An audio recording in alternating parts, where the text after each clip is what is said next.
So, Dual Brain MTG, this is Ed. We're hanging out with Josh in the lab. We are discussing old sealed reserve list product. In the past year, 2021, we saw some unbelievable spikes, 10xing in some cases, like Stronghold got to $10,000 a box. People going FOMO and panic buying and buying anything they can, just hoarding and as much as they could get anything until the market was thin. And here's a hot take. It was a $10,000 box until BGS changed how they're grading. Okay? When you can open a pack fresh card and you're like, this is a 9 or better. You're going to get a 9 or better. You were able to tell. It's very with the condition. Very hard for them to give you an 8.5 on a pack card. Let's be honest, for a surface on a pack card, even you have to have very poor centering, very poor cuts. Yeah, whatever the blade at the end of the day had cut 10 million cards before that and was dull and was ripping apart the edges to shreds. Okay, maybe that's a 9.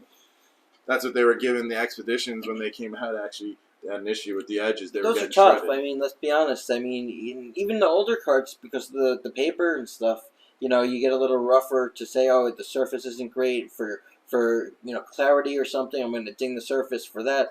But that's so crazy. All that being said, sealed product, the reason why it should be a lot of money, okay? And it should be a lot more money, but then BGS changed the rules, so maybe it needs an adjustment and rethinking about, because I know Rudy's just recently caught on, guys. It's a secret.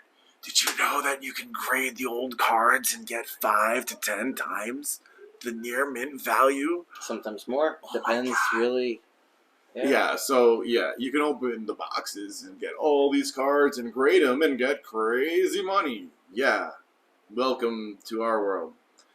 So, the thing is, though, now if they're going to get lower grades, you're not going to get that much money, not those multiples anymore. So, is it really worth as much as it was? Price of grading also makes it very difficult to grade and risk taking the commons and uncommons and, just taking the chance. Who's going to grade Urza's Destiny foil commons that are worth $5 a piece? This freaking guy when it was $7 a card. Look, there is some. If you have a card that's that clean, especially old foils, and I love my old foils. That's really what. I think a lot of collectors. Everybody loves old foils. Yeah, there's some people who just want to collect old foils, period, and mint ones, and that's what I do. I never would buy. I don't think I knowingly ever bought a card, ever, that I intentionally bought that was less than near mint. For the purpose of, I'm buying this card because I want to have a possibility of grading it. That's a whole nother thing. Near mint. Near mint? What is near mint? When I was making my BGS 8.5 or better Destiny set, foils. Near mint? It's very difficult. Near mint or better, 8.5 or better, right? So, a lot of hunting, I had to go buy a card near mint from TCG player. Imagine someone opens from a pack and never played Hollow, with. $600. I gotta freaking buy it. Look at it. Oh, there's dings on there. Okay, so it's not near mint. I gotta send it back. I gotta buy another one. It took me 8 cards to get much like easier an to find in a pack or a at 9. Times. Yeah.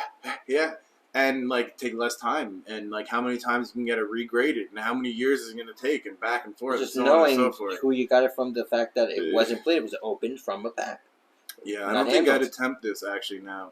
I don't think I would attempt to grade my Destiny set if it was expensive. How it is. The risk versus the reward. Well, honestly, it also says something that a set collector like yourself, when you put together the difficulty of doing it, what is the multiplier on a set like this? Just completed. Right now it's almost hard to get an 8.5 quad, which is crazy to think. Going and looking at some of the cards we have graded and other stuff, just that other people send in and submitted, and how quick the change was. I don't think this just was a COVID thing or anything like that. This happened so quickly. Flip of a switch. Yeah. It's unbelievable. Yeah, so, it begs the question, what's going to happen in the future with all these products? Are Is sealed boxes sealed, worth what they say now? Because is it is going the to go up, product or is it truly going to worth what's stay inside? sideways at these prices? I don't know. What do you think? I just like sealed product because, hey, worst case scenario, everything freaking hits the fan. I can always open it and enjoy that, right? You guys would like to see that. I know you would. Josh here would like to see it, but he doesn't want me to do it because he knows it's silly. Don't it's open it. It's not a smart thing to do. Even if it went to, oh, holy heck, I mean, you still have it in 50 years. It's ancient. It literally is a museum quality, 100-year-old product. Something, never opened, never. And the fact is, it's not a $3.5 million failed Pokemon. In the future, it'll have a label on it that says, from the Dual Brain Collection. That's what I'm talking about.